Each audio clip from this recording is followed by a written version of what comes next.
Bismillahirrahmanirrahim. Assalamualaikum. Isnin 2 Januari 2023. Pada hari ini kita kembali bersiaran untuk Malaysia. Hari ini bertemankan kami berdua. Selamat tahun baru kita nak ucapkan. Nama saya adalah Hanif Miswan. Masih lagi sama ya? Masih lagi bersama dengan saya juga, Hazrina Kasim. Di tahun 2023 ini kita lihat ada banyak perkara yang mungkin kita mengharapkan berlaku dengan penuh baik sekali dan perjalanannya tersusun rapi. Dan kalau kita bercerita tentang hari ini, dah masuk hari kedua, saya percaya di utara iaitu di Kedah, di Kelantan dan juga di Johor. Sebenarnya sesi persekolahan dah bermula semalam. Dan pastinya hari ini juga kita ingin melihat dalam suasana yang lebih positif lah untuk tahun 2023. Okey, saya nak sambung apa yang Rena cakap tadi, mengharapkan. Perasan tak setiap kali tahun baru jelah kan? Hari pertama daripada 365 hari, hari ini hari 2 stroke 365 tu kan. Memang kita sentiasa mengharap agar sesuatu yang baru itu lebih baik daripada yang sebelumnya. Itu normal lah kan? Betul. Itu kebiasaannya. New year, new me itu yang dikatakan. Tetapi sejauh mana kita boleh menjadi sesuatu yang baru, yang lebih baik itu dan apa elemen-elemen yang perlu kita terapkan, kita harapkan itu untuk menjadi lebih baik daripada tahun yang sebelumnya. Itu mungkin antara perkara yang kita kena sentiasa refresh, kita kena sentiasa perbaharui supaya kita ni tidaklah jauh ke laut kan. Tetapi bukanlah kerana kita menganggap bahawa tahun baru ini kita totally nak jadi orang yang baru. Sebenarnya kita melihat mungkin di tahun lepas ada kelemahan, ada kekurangan yang ingin kita perbaiki untuk menjadikan kita orang yang lebih baik, lebih positif, lebih bertanggungjawab, lebih produktif dan juga efisien. Ya, betul. Tapi jangan nak rasa macam slow sangat untuk start walaupun hari ini masih lagi hari cuti. Kita Lembah Kelang ini di beberapa negeri terutamanya juga yang diberikan cuti ganti. Kita kena kick start dah tahun baru 2023 ini dan kita nak kongsikan berkenaan dengan jelah tahun baru mesti ada pembaharuan yang kita nak lakukan, mesti ada azam juga dan itu parti yang kita nak kongsikan pada hari ini sepanjang 1 jam siaran. Dan saya percaya dekat sini kita ada kongsikan macam-macam warna ni lah. Kita nak tahu juga apa kaitan warna dengan personality kita untuk tahun baru ni. Rena suka warna apa, Rena? Kalau saya sentiasa putih. Putih Wah, patutlah suci. Allahu Akbar. Kan? Tetapi kalau kadang-kadang kita merasakan putih itu kena orang kata serasi dengan jiwa kita. Tapi hakikatnya kita juga belum pasti lagi sama ada ianya menggambarkan personality diri kita. Sekejap lagi mungkin kita akan tahu adakah putih itu sememangnya serasi dengan karakter saya. Awak suka warna apa? Saya warna biru. Romantis laut gitu. Gitu. Tak tahulah kena ke tidak kan. Itulah biru tu. Baiklah. Okey, ini kita nak berceritalah sedikit walaupun kita nak mulakan tahun baru ini dengan lebih positif, tetapi ada juga berita duka yang berlaku. Kita melihat bahawa tragedi kebakaran yang berlaku di Wisma Jekyll ini dan saya percaya ianya memberi kesan yang cukup mendalam lah. Dan pastinya ini meninggalkan satu pengalaman bagi mereka yang juga terlibat dalam perniagaan di Jekyll ini kan. Mungkin sukarlah untuk menerima hakikat bahawa ianya berlaku dalam keadaan kita sama-sama nakkan satu semangat baru di tahun baru ini. Ini ujian namanya. Betul. Permulaan tahun baru di hari yang pertama semalam telah pun dilaporkan dan juga turut dilaporkan di salah sebuah hotel berkaitan dengan penemuan ataupun tersesatnya seekor tapir yang telah pun berkeliaran, tapir liar yang telah pun ditangkap oleh pihak Jabatan Perkhidmatan dan difahamkan memang dikawal lah dan diminta kerana merosakkan beberapa harta benda awam juga pada ketika itu. Dan kita melihat bahawa ini antara warna-warna yang berlaku lah dalam usaha kita nak menguatkan semangat azam kita untuk tahun 2023 ini. Baik, bila bercerita tentang azam yang kita sebut tadi, nak jadikan New Year ini New Me, tetapi mungkin ada beberapa perkara yang perlu kita perhalusi lagi supaya perjalanan untuk 365 hari akan datang ini baik-baik belaka. Kita nak persilakan sebenarnya. Ini kita nak tahu berkenaan dengan personality, warna, New Year, New Me. Jadi kita persilakan seorang perunding imej dan juga warna profesional CPICC UK. Namanya adalah Amy Idura Cik Hashim. Selamat tahun baru. Waalaikumsalam. Happy New Year. Selamat tahun baru. Merah hari ini bersemangat Itu. Apa ini sebenarnya? Ini sebahagian daripada saya punya branding sebenarnya merah ni. Itu nak tanya tu. Apa signifikannya warna merah dengan nak keluar pada pagi ni daripada ya Puan ke? Amy? Sebenarnya saya punya branding personal dan juga corporate branding memang lebih kepada merah. Okey. Tapi sebenarnya kalau ikut personality saya, sebenarnya kalau di luar, saya jarang sebenarnya mengenakan warna merah ni. Okey. Cuma bila certain situation di mana saya perlu naikkan semangat saya untuk bertemu orang ramai, bertemu dengan klien contoh, saya perlukan warna yang memberikan semangat tu. Kalau warna biru boleh.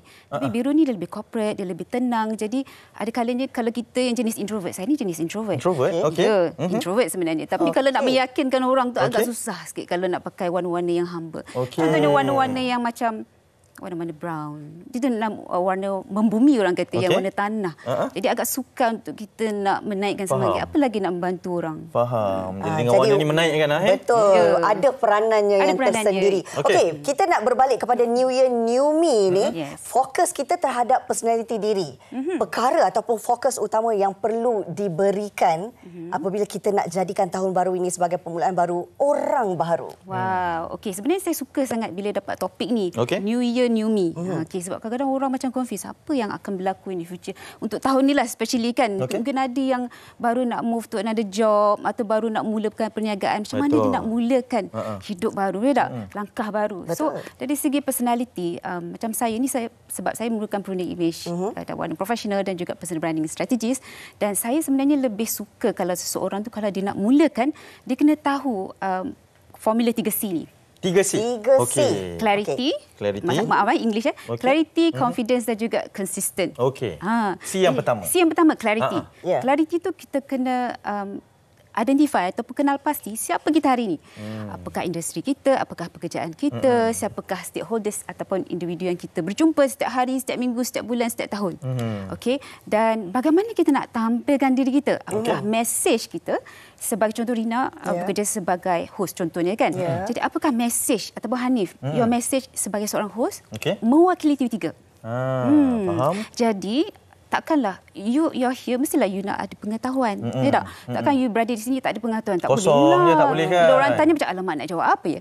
So sebab tu moving forward bukan saja kita kena clarity, maksudnya kejelasan siapa diri kita, tapi kena kenal pasti apakah nilai-nilai yang kita bawa. Maksudnya menjadi seorang host, saya perlu berpengetahuan, saya perlu nampak profesional, nampak kredibel, kan? Begitulah.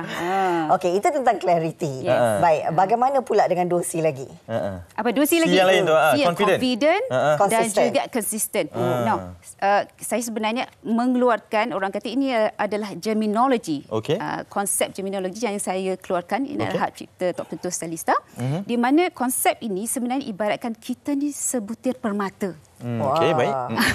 Sebutir permata. Permata berharga. Ya, betul-betul berharga. Tapi kita sebenarnya ada kala kita tak tahu yang kita ni sebutir permata yang berharga. Wow. Jadi ibaratkan kita sebutir permata yang dikeluarkan, dan kita perlu digilap, dibentuk, mengikut apa yang kita nak. Tapi of course kita perlu tahu apakah visi misi kita dalam kehidupan. Kita nak pergi ke mana? Mana yang kita nak tuju?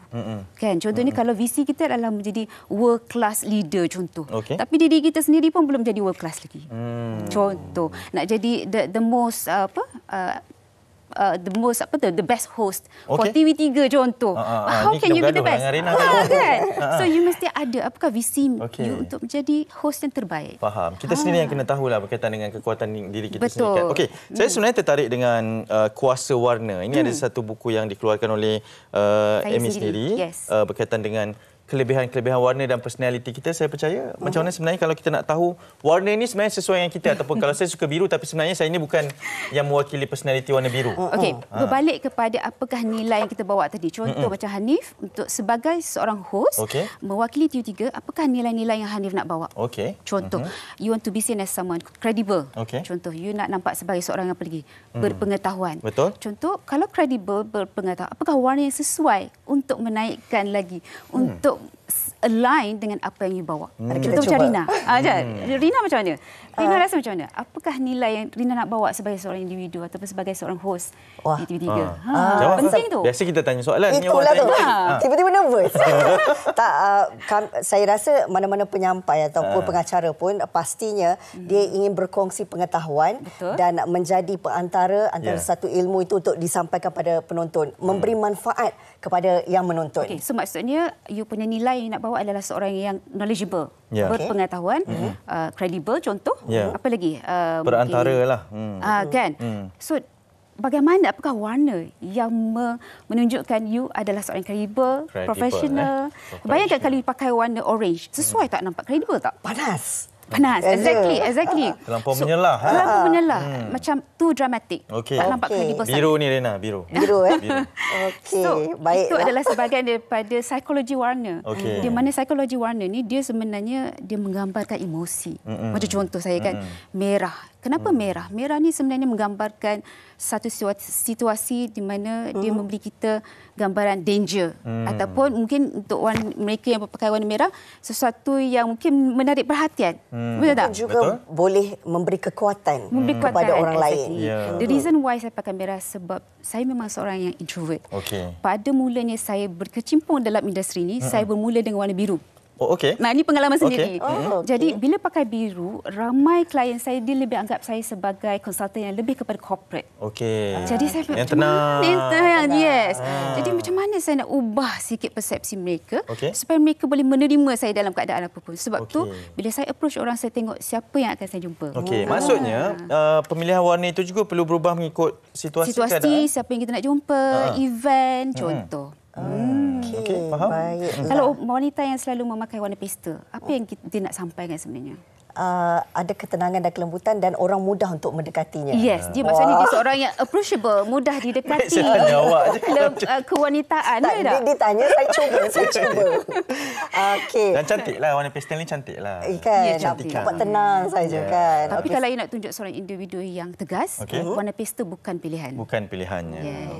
Saya baru tahulah warna pun mainkan peranan dalam impression orang terhadap diri kita juga. Psikologi warna. Sebab dia menggambarkan emosi, menyampaikan mesej, dia beri impak kepada psikologi kita.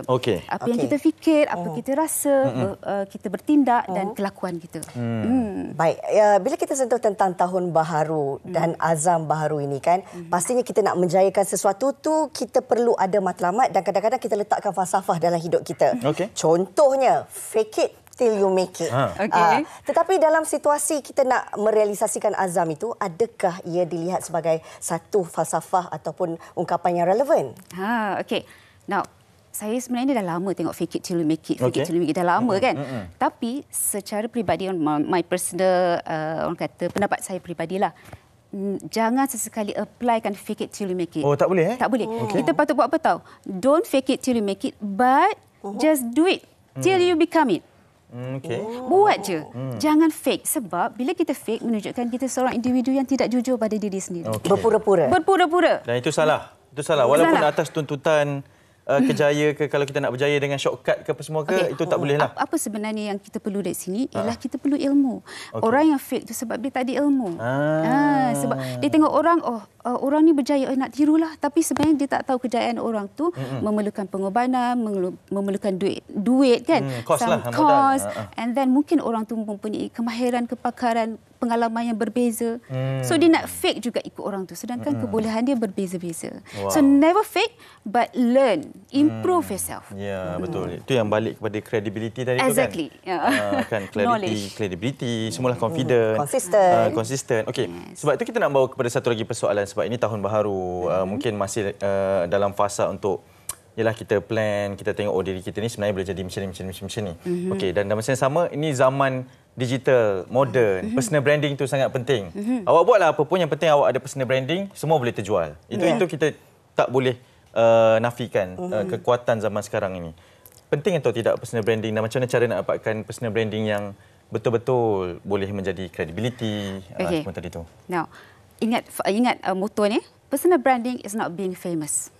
It is about being selectively famous. Selectively famous. Faham tak? Sebab kita ni, no matter how kita nak promote, ada sesetengah kumpulan individu yang somehow tak akan suka pada kita. Betul tak? So, sebab tu personal branding ni bukan kita nak brandkan diri itu untuk semua orang. Ada certain kategori je, certain target market je yang perlu kita fokuskan. Sebab tu macam sebutir permata, tak semua orang suka belian. Tak suka. Tak semua orang, tak semua wanita suka belian. Tak semua. Rina kan tak setuju. Suka ke belian ni? Sukalah kan. Kalau dapat tu sukalah. So, untuk dibentuk sebagai orang kata belian ni, certain kategori je wanita yang akan suka kepada belian. Betul. So, sama juga dengan kita, apa yang kita tawarkan dari segi perkhidmatan, dari segi produk, contohnya kan, ataupun kemahiran, tak semua orang akan accept apa yang kita nak sampaikan. So jangan risau sebab kita cuma fokus kepada kumpulan atau individu yang betul-betul nak daripada kita. So kalau kita ada fikiran macam tu, kita tak akan rasa tertekan. Okey. Okey, baiklah. Sambil kita bercerita tahun baru ni, kita juga tak lari daripada membincangkan soal fashion, soal warna dan sebagainya kan. Kalau Hanif dia suka biru, saya cakap saya suka putih. Suci katanya. Tetapi untuk tahun 2023 ini, agaknya apakah ramalan warna yang dijangka dapat memberikan satu positiviti dalam kehidupan kita? Tak kiralah untuk kerjaya, untuk kediaman dan apa sahaja, apa warna asas utama yang kita boleh anggap ia sebagai warna pencetus semangat? Okey, so tahun ni Pantone ni merupakan company yang membuat research tentang warna. Setiap tahun ada warna-warna yang tertentu. Wow. Menarik kan? Okey, itulah warna pun dibuat kajian sebegitu. Ya, betul. Macam saya lah, sebab saya pun belajar tentang warna ni 3 tahun. 3 years untuk belajar warna sahaja, modul warna sahaja. Jadi tahun ni menariknya dikatakan warna magenta. Magenta? Ini adalah warna tahun 2023. Baju raya ni. Baju raya? Yes. Ramailah ni. Okey, kenapa magenta? Kenapa? So, dia memang macam ia adalah pilihan company itu sendiri. Okey.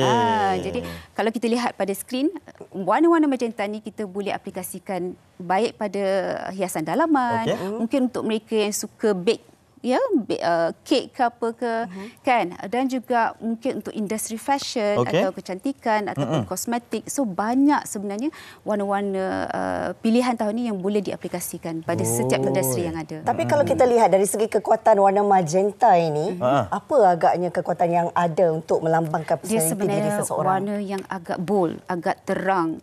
Dia menggambarkan personaliti yang agak dramatik sebenarnya. Jadi bagi wanita atau lelaki yang agak klasik, mungkin warna ni mereka tak dapat terima. Sebab it's just too much untuk mereka. Kan? Itulah sebab saya tengok pun semua warna sama aja. Jadi yang lain. Terima kasih banyak Puan Amelia kerana banyak. Betul, sudi berkongsi dengan kami kekuatan warna, sebab mungkin kadang-kadang ada yang hanya pandang mudah saja kan dengan warna pemakaian dan sebagainya, tetapi dengan adanya pengetahuan sebegini, penerangan sebegini, kita pun tahulah warna magenta sebegini rupanya. Baru tahu ya. Tahu. Aplikasikanlah untuk tahun baru ni. Baju raya tahun ni. Baju raya tahun ni. Kita dah jumpa baju raya yang kita nak. Terima kasih sekali lagi Puan Amelia. Kita nak berehat seketika kembali selepas ini. Kita nak ceritalah tentang azam baru sikit ni. Tak boleh lari daripada tahun baru dengan azam baru, dan kita nak bersama dengan bukan orang baru tapi orang yang selayaknya lah untuk bercerita berkenaan azam ni. Terus kekal dengan kami di Malaysia hari ini.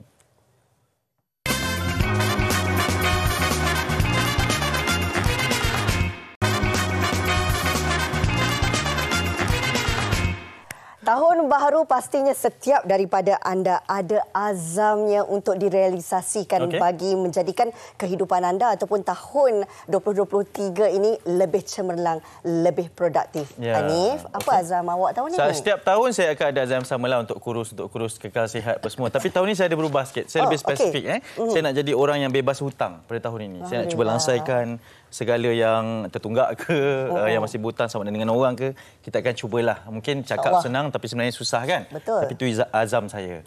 Rina, apa azam awak? Saya ni kalau kawan-kawan tahu, saya memang saya ambil yang kecil je lah. Saya memang tak suka minum air.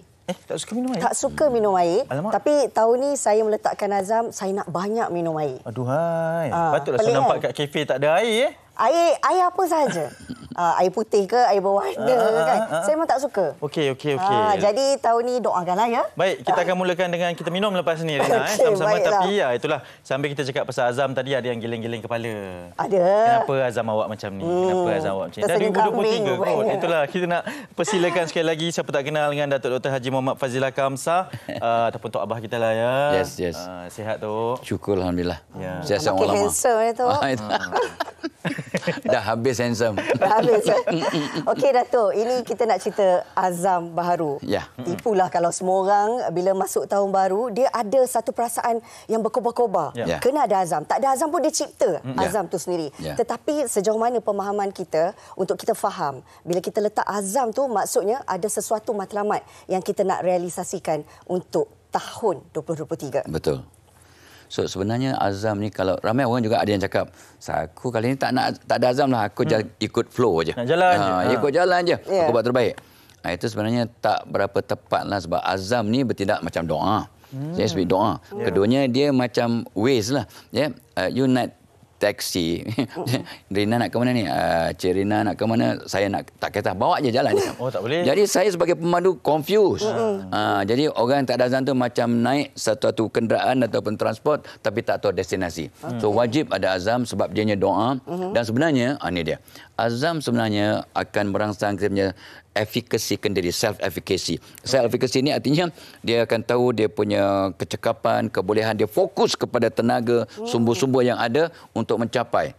Dan bila kita dah berazam, rupanya Allah akan bagi kita ilham, bagi kita semangat, bagi kita inspirasi untuk mencapainya. Yeah. Jadi dan yang Tok Awal selalu cakap kat orang ialah dalam bahasa Jawa lah, if you want to be happy, you must have, itu Jawa kan?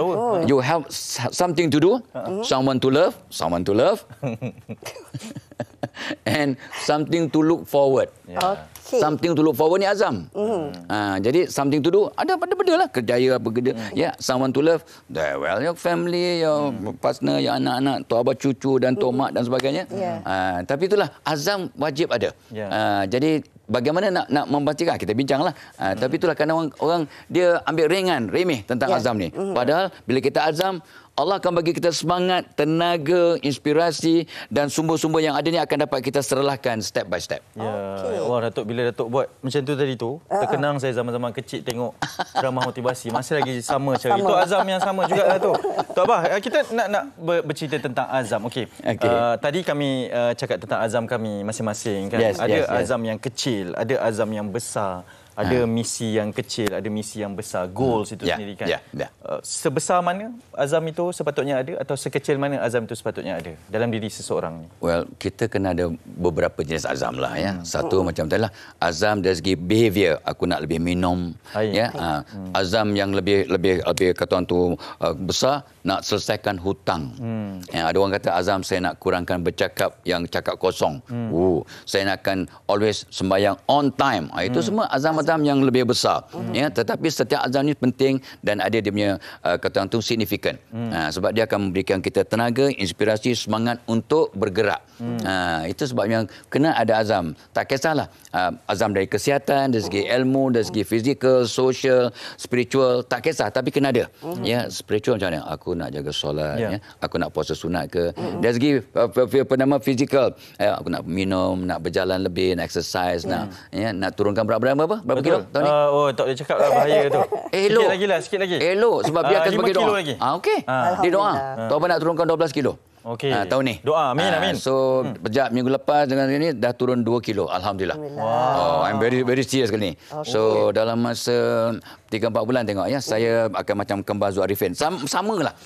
Lebih sikit kot. Tak payahlah. Nanti tak boleh cak makan pula. Okey. Saya tertarik bila Datuk menyentuh kena ada azam ni dan kita perlukan semangat tu. Tapi kita juga tak boleh nafikan, Datuk, sepanjang 365 hari yang bakal kita tempuh ni, kita memang dah bersemangat ni. Tiba-tiba ada pula halangan, ada pula ujian. Kat depan tu ada longkang, ada parit nak kena langkah. Ini semua perkara yang kadang-kadang boleh melemahkan kita untuk teruskan azam tersebut. Betul. Tapi dari segi momentum nak dapatkan kembali tu, Datuk.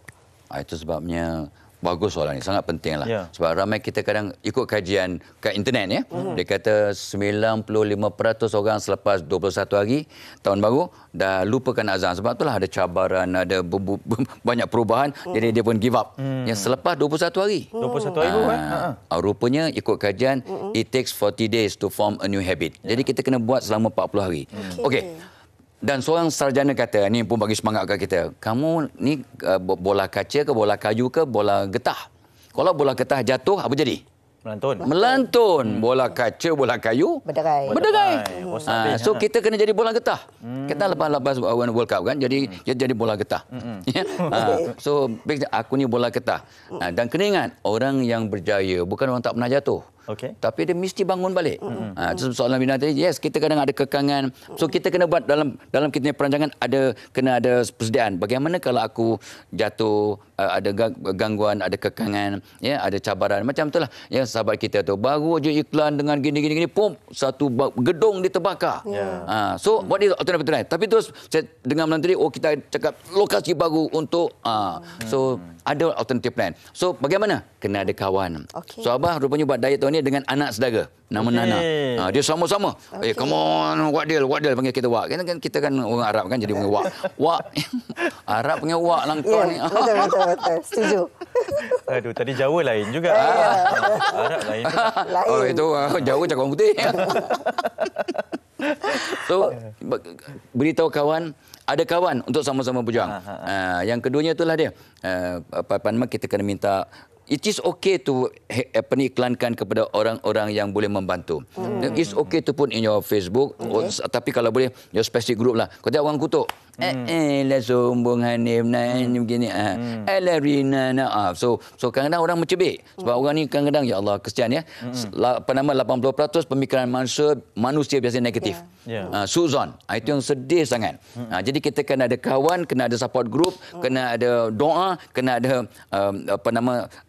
penasihat. So Tok Abah akan beritahu pada Tok Mak lah, kita punya partner. Orang yang kata nak diet, kata nak itu, kata nak ini, kata nak itu, kata tak tahan. Tak tahan itu. Tak tahan. So kita akan okey. Itu dia. So memang, dan of course jangan lupa doa untuk dapat balik semangat. Ya, Tok, mungkin kita melihat kepada keutamaan dalam memberi azam ini. Apa sebenarnya mengikut spesifik order ke? Ada keutamaan tak dari sudut azamnya? Macam kita mungkin di peringkat umur yang mementingkan kesihatan juga karier. Tapi bagi yang lebih muda, lain pula keutamaannya. Yang lebih berusia, lain pula keutamaannya. Macam mana kita nak tengok dari sudut keutamaan itu, Tok? So keutamaan based on satu prinsip besar. Itu Tirina cakap dia kan tentang falsafah. Sebut tadi kan? Kau main hebat, falsafah. Pagi-pagi. Ya, kecantikan kejeritaan. So Nabi sebut, ini falsafahnya. Nabi sebut khairun nas anfa'uhum linnas. Sebaik-baik manusia orang yang paling banyak memberi manfaat pada orang lain. So aku nak jadi orang bermanfaat. Okay. At what age? I am at 70, at you are 30 dan sebagainya. So apakah yang kita boleh buat untuk jadi aset yang memberi manfaat? So okay, aku kena sihat lah. Kenapa mesti sihat? Itu sebenarnya azam ini kena ada emotional attachment. Kamu nak berubah ni pasal apa? Nak slim pasal apa? Sihat. Untuk anak-anak aku, untuk sihat, untuk dapat bekerja, untuk dapat menjadi aset kepada masyarakat. Aku nak minum lebih, kenapa? What is the emotional attachment? Untuk lebih sihat, untuk lebih tak ada masalah, untuk dapat berbakti, untuk dapat solat dengan and so on and so forth. That emotional attachment tu kalau tak ada, jadi dia tu yang dapat ujian sikit je terus give up. So apakah dia punya fasa, dia punya keutamaan tu, tengok masing-masing punya lah. Okey, apa cabaran you? Cabaran mungkin dari segi ekonomi, dari segi hutang tadi, niat nak bayar hutang sebab ya Allah, orang mati syahid pun tak boleh masuk syurga kalau ada hutang. So ingat itu. Okey, that is good. Tapi untuk begitu macam mana? So you kena ada creativity, 3C tadi kan. Kena ada creativity untuk dapat menjana mungkin pendapat tambahan untuk dapat menyelesaikan hutang. So that kena perlukan apakah perubahan. Jadi tengok matlamat, maka kita akan ada azam yang tertentu untuk synchronize dengan matlamat tadi. Kena tahu fasa-fasanya. Correct. Okey, ini kita juga nak bercerita, kalau seseorang bila masuk tahun baru dia akan ada azam baru, tapi dia kadang-kadang lupa azam yang lama pun tak selesai lagi. Tak settle lagi. Bagaimana kita melihat dalam situasi ini keutamaan yang perlu diberikan? Perlukah dilangsaikan azam yang lama untuk dibawa ke tahun baru, ataupun kita lupakanlah yang lama tu? Kita hidup dengan semangat baru hari ini, ada azam baru. Macam cuti tahun ni boleh carry forward ni.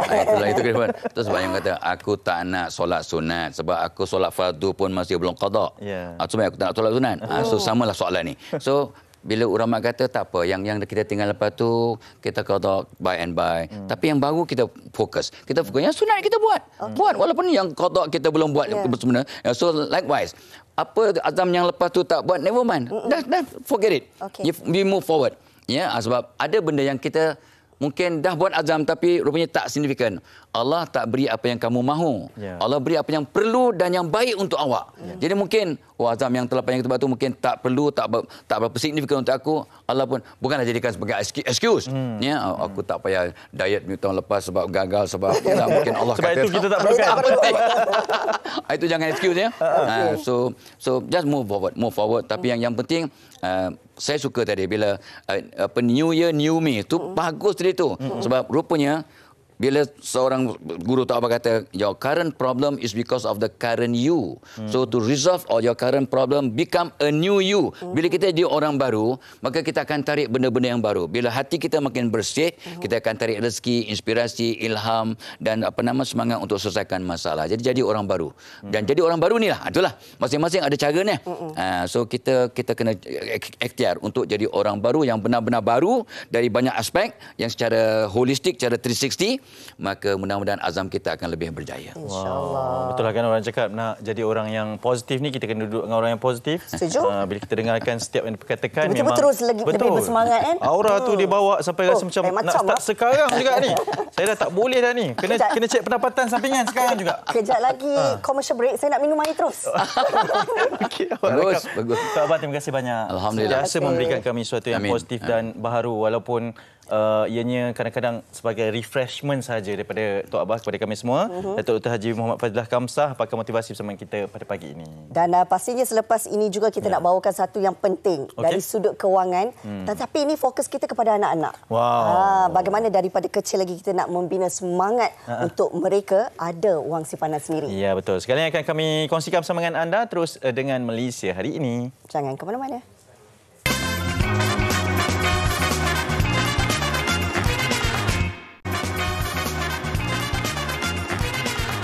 Masih lagi bertemankan kami berdua, Hanif dan juga Rena di Malaysia hari ini. Banyak yang kita dah belajar ni. Itulah. Baru hari kedua daripada tahun 2023. Macam-macam dah kena masuk untuk kita set up kepada jalan yang lurus sambil ada satu simpanan jugalah kan untuk masa hadapan. Ini pentinglah sebab kita tahu bahawa dalam keadaan dunia diramalkan akan berdepan dengan cabaran ekonomi yang lebih besar. Saya percaya semua dinasihatkan untuk memaksimumkan simpanan. Tapi kadang-kadang ianya menjadi satu cabaran untuk kita. Sebab kita tak biasa untuk menyimpan. Kadang-kadang tu adalah terlari sikit dari disiplinnya. Betul. Hari ini kami nak bawakan terus secara dalam talian. Kita nak bersama dengan Puan Nina Osman, seorang usahawan dari Papar Sabah, nak berkongsi tip bagaimana sebenarnya kita nak menyimpan dengan lebih banyak. Assalamualaikum. Waalaikumsalam warahmatullahi wabarakatuh. Selamat pagi. Terima kasih kerana sudi bersama dengan kami, Puan Nina. Mungkin dalam usaha nak menabung ni, ini bukan satu azam yang baru ataupun usaha yang baru kan. Tapi menabung ni penting. Dan macam mana sebenarnya untuk kita tanamkan minat dan kreatif di dalam menabung ni, Puan Nina? Okey, situ terus masuklah. So, tajuk dia kreatif dalam menabung. Tapi saya nak point out dekat sini lah, sekreatif mana kita pun, kalau tak ada sistem memang koyak jugalah kan. So, betul. Tak kisahlah, ada macam-macam style lah. Orang suka jenis simpan dalam envelope lah, simpan dalam tabung lah, balang kuih lah. Ada yang jenis suka simpan RM5 sahaja atau RM10 sahaja atau RM20 sahaja kan. Betul. Cara-cara kreatif dia. Tapi saya rasa hari ni benda tu ikut sendirilah kita nak cara kreatif. Tapi saya rasa hari ini saya nak kongsi lebih kepada satu sistem yang memang saya kongsikan sejak tahun 2015. Memang saya buat untuk anak-anak lah, dekat Grow the Goose, nama perusahaan sosial saya. So hari ini saya kongsikan untuk family lah. Maksudnya parents boleh, anak pun boleh. So saya share dekat sini lah. Okay, so kita assume kita dapat dalam gaji berapa sebulan. Give me something. Apa dia, gaji? Gaji lah, katalah 1,000 ke 500 ke, cuba pilih something. Okey, 2,000. 2,000, okey. So sebenarnya ini sebagai macam mana kita nak cakap, lebih kepada up to you. Tapi ini sebagai kita punya panduan. Panduan, yes, panduan. So kalau gaji 2,000, sepatutnya kita punya expenses hanyalah 50%. Okey, so contoh, kalau kita punya gaji 2,000, sepatutnya kita punya expenses, kita punya perbelanjaan tidak lebih daripada 1,000. Okey, faham. 50%. Okey. So kalau 50% ini kita panggil needs jar, keperluan, tabung keperluan. So tabung keperluan ni adalah untuk yang kita nak bayar semua benda lah, bil-bil elektrik ke, makan ke, nak beli baju. Ni bukan baju fashion lah, ni baju keperluan. Okay. And then nak bayar bil telefon ke, allowance untuk ibu bapa kita. Kalau ibu bapa masih ada, ini masuk dalam keperluan. Dia bukan bila ada duit baru nak bagi. You're supposed to put it. Itu kira kewajipan lah sebagai seorang anak, betul tak? Lepas tu apa-apalah, insurans ke apa, benda yang memang setiap bulan. So yang ni kita panggil dia tabung needs lah atau tabung keperluan. Patutnya 50% sahaja. Alright.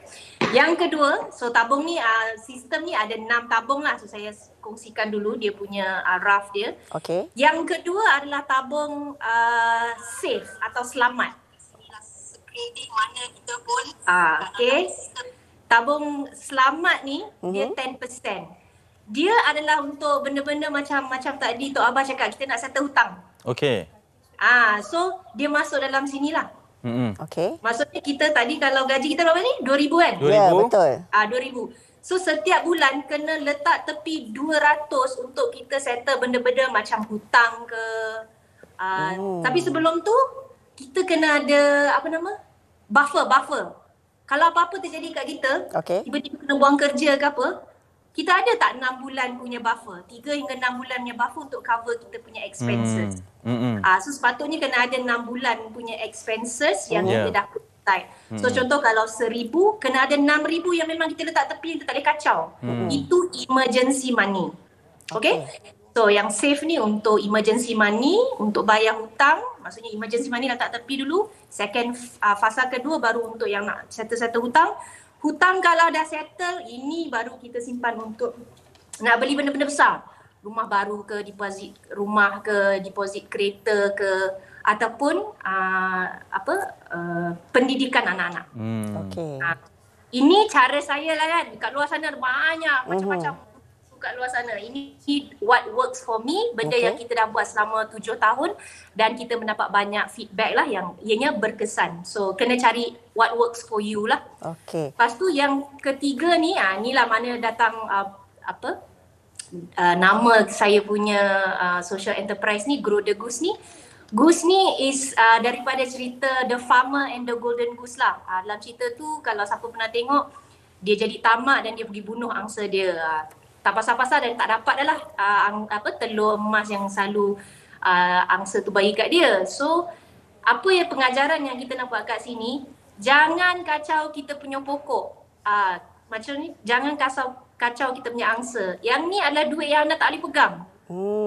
Anda tak boleh pegang. Dia kena grow. Okay. Anda hanya boleh pakai dia punya telur emas. Tak kisahlah nak masuk unit amanah ke, nak beli emas ke, nak beli stocks ke. Tak kisahlah, saya bukan ejen mana-mana. Tapi pergi cari apa peluang-peluang di luar sana dan letak tepi setiap bulan 10%. 200 ribu kalau gaji. Masalahnya kita ni, kita dah masuk ni. Katalah kita dah masuk unit amanah ke apa. Dah masuk dah cantik dah. Setiap bulan, boom. Sekali raya, apa? Kasih keluar lah. Nanti bonus ganti balik. Silap. Dia sebenarnya memang tak boleh kacau. Okey. Memang tak boleh kacau. Okey.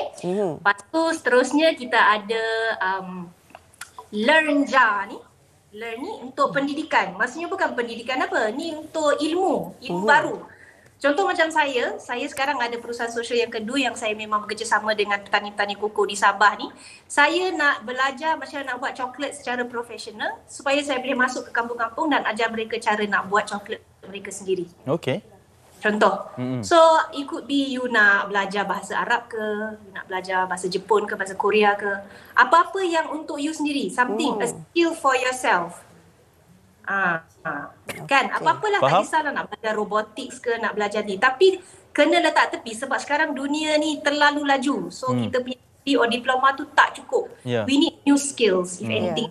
Pandemik pun dah mengajar kita perlu skill-skill baru. So, that Learn Jar. Yang kelima, orang buat tapi dia tak buat secara konsisten. Contoh kalau dia nampak tabung dekat surau ke apa, dia masuk apa yang ada dia masuk. Yang ni yang lebih berdisiplin, yang lebih konsisten. Maksudnya tabung health ni kita pilih satu cause yang kita nak.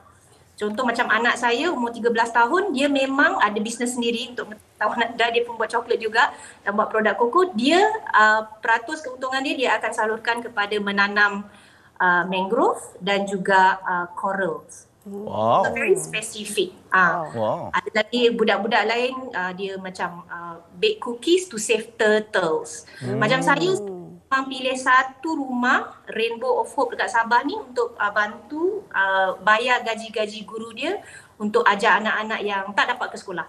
Untuk sebab itulah. So help ni 10% jugalah. Ya. Okay. Consistent. Kita nak adakan satu tabiat yang kita konsisten.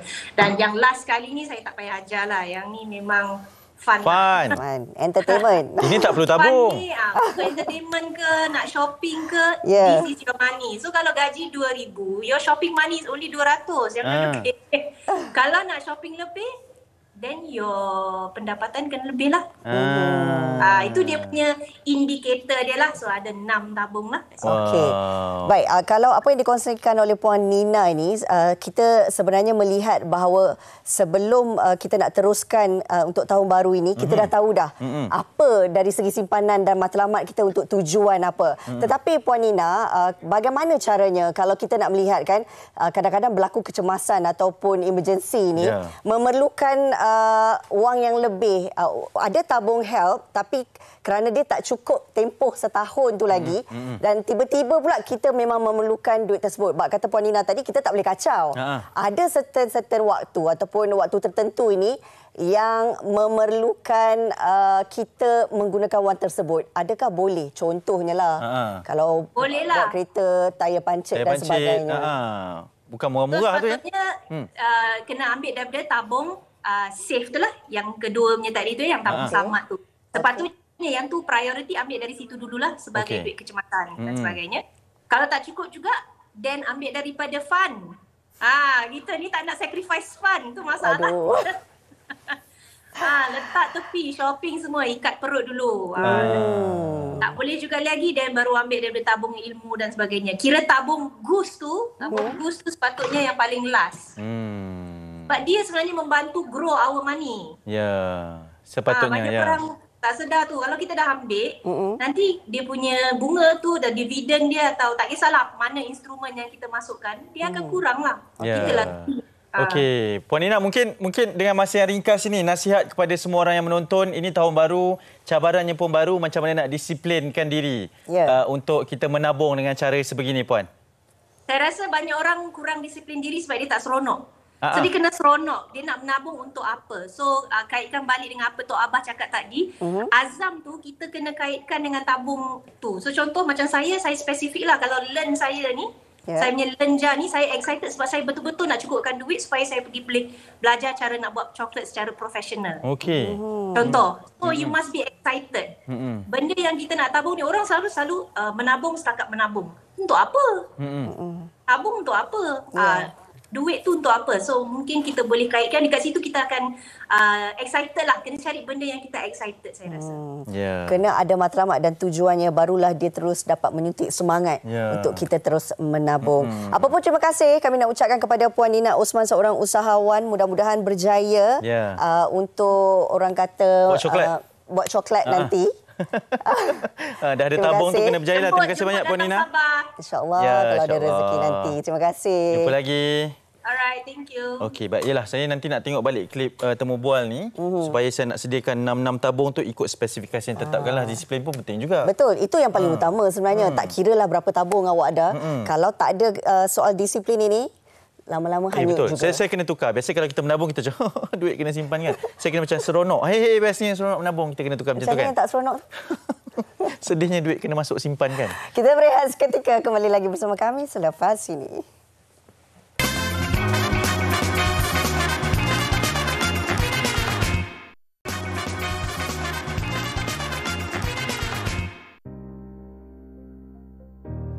Negeri Melaka penuh dengan sejarah dan tempat yang menarik untuk dikunjungi.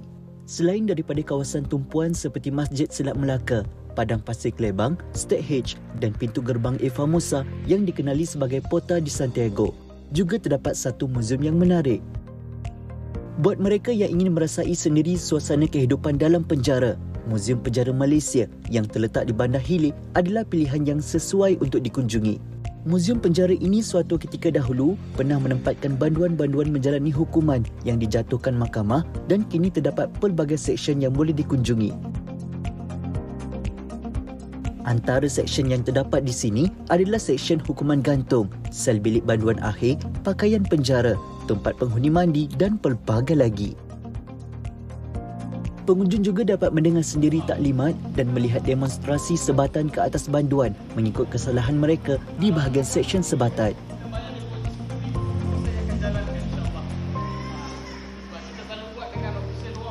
Sarjan Nur Hamali Mustaqim berusia 48 tahun merupakan bekas staf penjara dan masih berkhidmat sehingga ke hari ini.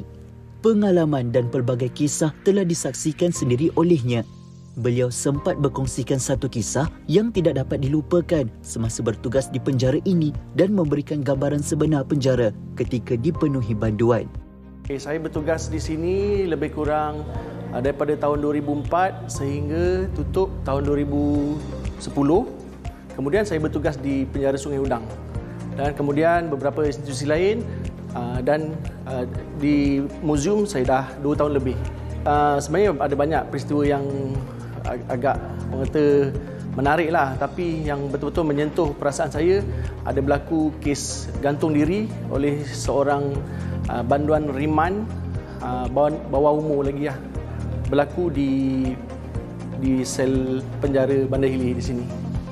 Okey, suasana sebenar penjara tak samalah macam suasana yang kita hadapi yang sekarang ni dalam keadaan muzium. Ini adalah suasana muzium. Suasana penjara dia agak hiruk pikuk, ada kebisingan dengan struktur bangunan yang macam ni, ada bau lah, bau badan manusia yang ramai. Dia tak ada macam ni lah, bau dia agak okey je. Kalau penjara, bau dia agak yang tak menyenangkan lah.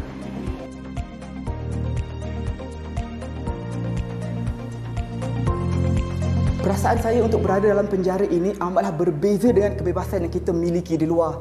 Saya juga sempat membaca coretan dan luahan hati para banduan melalui dinding sel bilik ini.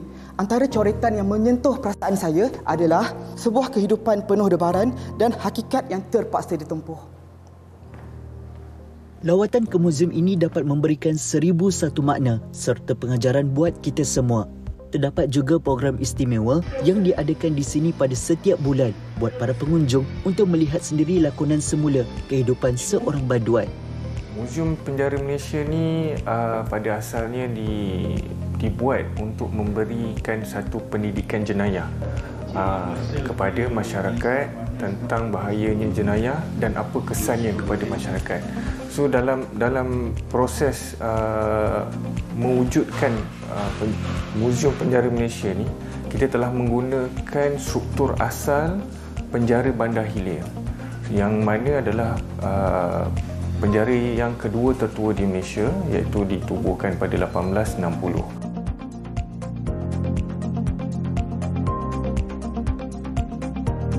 Pelbagai reaksi para pengunjung selepas melawat muzium ini, terutama ibu bapa yang datang membawa anak-anak. Semestinya lawatan ke penjara ini dapat memberi satu pengajaran yang berguna kepada anak-anak. Bila anak makin membesar, dia sekarang ni bila kita ada media sosial, banyak benda dia boleh tengok apa semua. Kadang-kadang kita susah nak kontrol. Bila kita datang sini, kita nasihat dia kalau dia buat benda bukan-bukan ni, sini tempat dia tu. Sebagai kita tunjuk contoh yang benda hak sepatutnya dia tengok hukuman yang terima jika dia tidak jaga perangai tu. Saya sebagai ayah untuk anak-anak, benda ni sangat berguna untuk anak-anak, bukan setakat kita yang dewasa saja. Sebab banyak pengajaran yang kita boleh dapat. Contoh tadi apabila kita melihat proses sebatan untuk banduan, proses tali gantung. Jadi benda tu memberi satu keinsafan kepada kita. Selain melawat muzium, terdapat juga kafe kopi jail yang terletak bersebelahan muzium. Kafe berkonsepkan penjara ini memberikan suasana sebenar seolah-olah pengunjung makan dan minum dalam penjara. Kafe ini adalah salah satu kafe yang berkonsepkan penjara. Antara keunikan dia ada 6 jenis minuman. Diberi nama pelbagai jenis hukuman di dalam penjara. Antara makanan yang ada di sini, makanan ringan iaitu makanan yang dimakan oleh banduan di dalam penjara. Kami juga menyediakan tempat untuk bergambar untuk para pengunjung yang datang untuk bergambar di sini. Selain menanam rasa syukur atas kebebasan yang dinikmati, banyak pengajaran dapat diperolehi. Perasaan ketika melangkah keluar dari pintu penjara ini dapat memupuk amalan mematuhi undang-undang dan hidup bermasyarakat. Bagi anda yang kalau ada kesempatan bolehlah berkunjung ke Muzium Penjara Melaka sebagai satu pengalaman dan juga kita boleh ambil iktibar lah kan. Betul. Memberi pendidikan kepada anak-anak juga. Betul, lebih penting kan muzium ni kita kena ubah persepsi tau. Sebenarnya dia memang memberikan kita pelbagai informasi, pengalaman, pengajaran bukan kepada anak-anak sahaja, masuk kepada diri kita sendiri seperti yang telah pun dipertontonkan tadi. Okey, kita nak kongsikan satu perkara ni Rena, ini berkaitan dengan Buletin TV 9 ya. Okey, bermula semalam sebenarnya Buletin TV 9 bersiaran selama 50 minit dan membawakan pelbagai segmen baharu. Turun padang, potret inspirasi, cuaca dan juga hiburan. Okey, saksikan Buletin TV 9 setiap hari bermula jam 7 malam hingga 7.50 malam di TV 9 dan juga saluran Astro 149. Kita dah sampai ke penghujung siaran. Terima kasih untuk masa 1 jam anda bersama kami. Mudah-mudahan kami juga dapat memberi manfaat untuk kita pelajari bersama-sama berkenaan dengan azam baharu. Bagaimana untuk kita kuatkan azam kita tahun ini. Pilih warna yang tepat dengan diri anda. Ketahui situasi dah ada Dah ada. Maknanya warna baju air kita samalah tahun ni. Magenta Marilah beramai-ramai kita boria. Ingat tahu ikut kajian tahu magenta tersebut. Okey, esok menariknya kita akan kongsikan berkaitan dengan penyakit pasca banjir. Itu saja untuk hari ini. Jumpa lagi. Assalamualaikum. Jom selalu. Bye. Muda-mudi bertemasya dan menari sukaria dalam hati ramai.